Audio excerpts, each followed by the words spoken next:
The 100 చిత్రానికి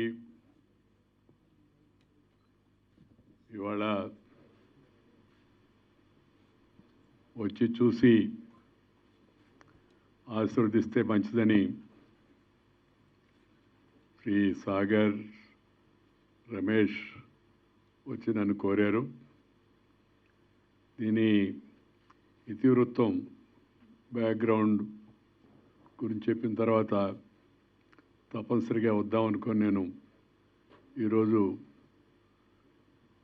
ఈ motion poster లాంచింగ్కి రావడం జరిగింది. ప్రివ్యూ కూడా చూడడం జరిగింది. సినిమా నేను ఎప్పుడు చెప్తూ ఉంటాను, అది ఒక శక్తివంతమైన ఆయుధం. మంచిగా చేస్తే మంచికి ఉపయోగపడుతుంది, లేదా చెడుగా చేస్తే చెడును కూడా ప్రోత్సహిస్తుంది. నాకు సినిమా అంటే చాలా ఇష్టం. రాజకీయాల తర్వాత, సాహిత్యం తర్వాత నాకు ఇష్టమైంది సినిమా. ఎందుకంటే సినిమా విస్తృత ప్రచార సాధనం. కోట్లాది మంది తక్కువ ఖర్చుతో చూసేయండి సినిమా ప్రజలపై ఎంతో ప్రభావాన్ని చూపిస్తుంది. అందువల్ల నేను తరచుగా సినిమా వారి కార్యక్రమాలకు కూడా వెళుతూ ఉంటాను. నాకు తోచిన అభిప్రాయాలు చెప్తూ ఉంటాను. ఈరోజు ది 100 అనే ఈ సినిమా ఇతివృత్తం చాలా బాగుంది. సినిమా చిత్రీకరణ కూడా చాలా బాగుంది.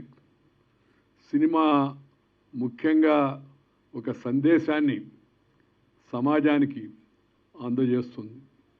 ఇలాంటి శక్తివంతమైన ఆయుధం మన చేతిలో ఉంది అనే విషయాన్ని మహిళా లోకానికి, సమాజానికి తెలియజెప్పేట ఈ చిత్రాన్ని నిర్మాణం చేసిన రమేష్ మరియు మిత్రులు, అలాగే దీనికి దర్శకత్వం వహించి చక్కగా సినిమా తీసినట్టు శశిధర్, ఓంకార్ శశిధర్ గారికి, అలాగే ఈ సినిమాలో ప్రముఖ నటుడైనట్టు శ్రీ సాగర్ గారికి, అందరికి కూడా నేను హృదయపూర్వక అభినందనలు తెలియజేస్తున్నాను. నాకు పూర్తి విశ్వాసం ఉంది ఈ సినిమా విజయవంతంగా నడుస్తుంది. ప్రేక్షకులు దీన్ని తప్పనిసరిగా ఆదరిస్తారు. సాగర్ మామూలుగా చాలా సినిమాల్లో తక్కువ కాలంలో నటించి మంచి పేరు తెచ్చుకున్నాడు.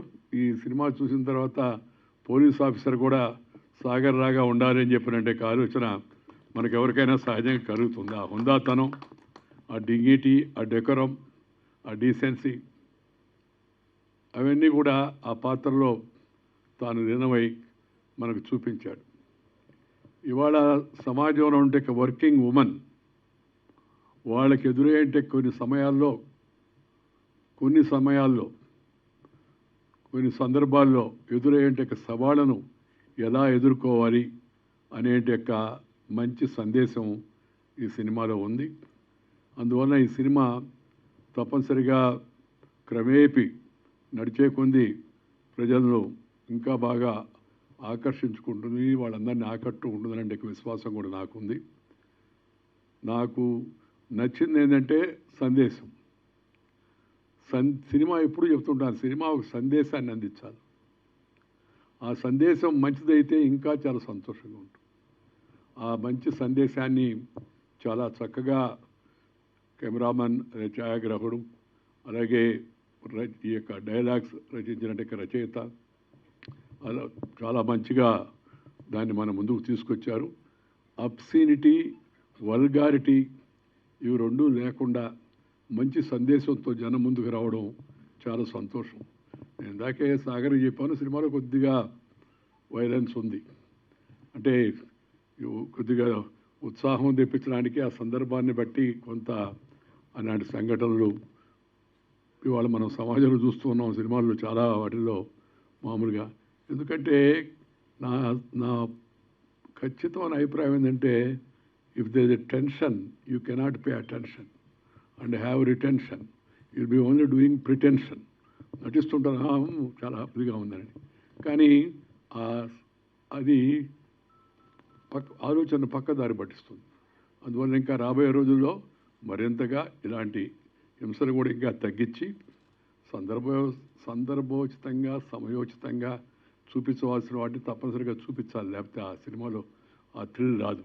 కానీ అది మోతాదు పెంచకుండా ఉండేట్టుగా చూసుకోవాలి భవిష్యత్తులో అని చెప్పని నేను సినిమా రంగంలో ఉన్న వాళ్ళందరికీ కూడా సలహా ఇస్తూ ఈ సినిమా అన్ని విధాల విజయవంతం కావాలని చెప్పని కోరుకుంటూ సినిమా బృందాన్ని మరొకసారి అందరినీ ఆశీర్వదిస్తూ మీరు సెలవు తీసుకొని నమస్కారం.